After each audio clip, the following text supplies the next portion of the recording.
media, you know, aims to keep people in their little boxes, you know, and there's all the types, and it reinforces the class system as well, and it divides cultures. It puts people into like categories, and that, you know, breeds racism, sectarianism, and it destroys. It's the enemy of creativity and free expression. And it also frightens people into accepting a lot of the laws then that they bring in and slide, you know, pass bills, slide under the table, that effectively serve to restrict and ruin our lives. Free people. I'm sorry, you must be on some parallel universe. Nothing about the way society is set up worldwide is free. You know, we've got the freedom to think. We've got our own personal freedom. Thank God for that. You know, if there was a way to regulate that, I'm sure it would be. As for a police state, well, the evidence is there anyway. Do you know what I mean? You know, ID cards, chip and pin under your skin. You know, the list is endless. And the thing is, when you look at, you know, this might sound ridiculous to people, but if you look at any films that are set in the future, it's all very much like that. And if you look at the way things are going in society, that is the way it's going to today. And anytime I see films like that, as far as I'm concerned, you don't get something for nothing.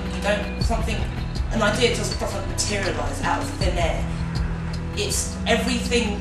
We understand this world through experiences, our own experiences. That's how we define things. That's how we define what we think is good or bad. Or, you know, if somebody's talking about a particular type of music, that's how we can identify that, oh, that jazz is jazz and not rock, because, you know, if you've listened to her jazz, you know that, and, you know, you understand that that's jazz when you know the difference between rock and jazz. But that's how we, you know, as individuals, define the world through our experiences. And police state,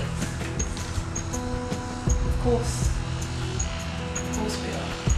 I would love to sit here and say no, and I would really actually like to sit here and present arguments as to why we're not.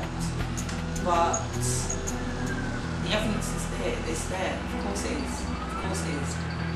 Even Oyster cards, track. You know, when I went to go and had a query about, you know, some money that some money that came from prepaid.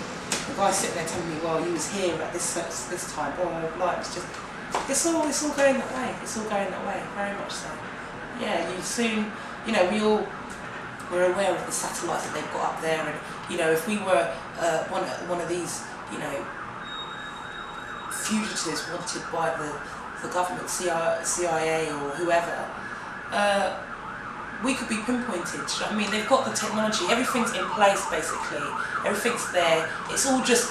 Everything's there. They've already decided, they know how it's going to go and everything, but it's got to be spoon-fed, because you can't just launch into it. And that's all they're doing at the moment. It's just being spoon-feeding us, drip, drip, drip, bit by bit, drip by bit. You know, have a look again 10, 20 years from now. That's the way it's going.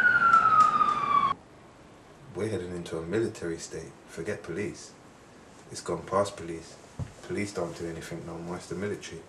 It's not the police that go into countries and lick down people and shoot innocent children, and and are bombing up the places. It's the military. So you've got to think way past police state. It's more of a military state.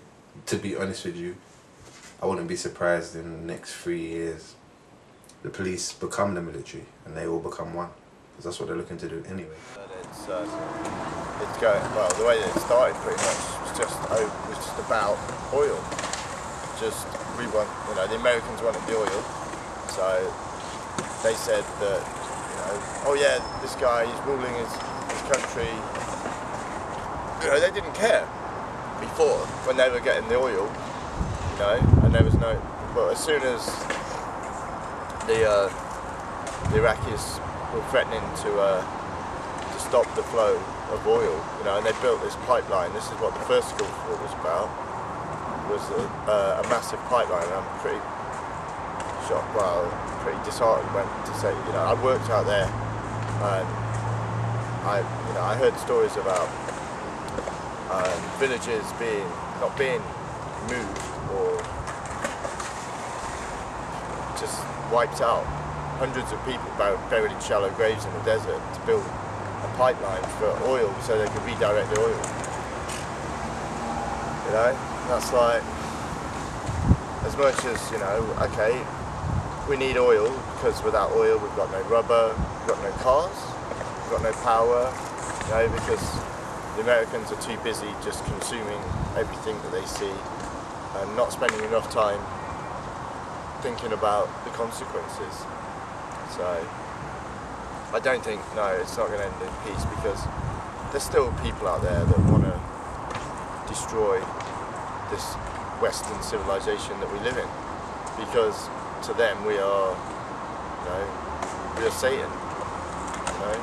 And I'd be pretty miffed as well if some dudes came into my country and kicked our leader out that we didn't really mind, you know, and then just took our oil and then started terrorising the rest of the people, you know. But I still don't agree with terrorism at all. It's like, you know, I've seen the effects of it like firsthand, and I was there when the bus bombers, the one that got, well, the tube bomber, the guy that bombed the Hammersmith and City line, was caught when they found the terrorist cell, and shockingly enough, that was 400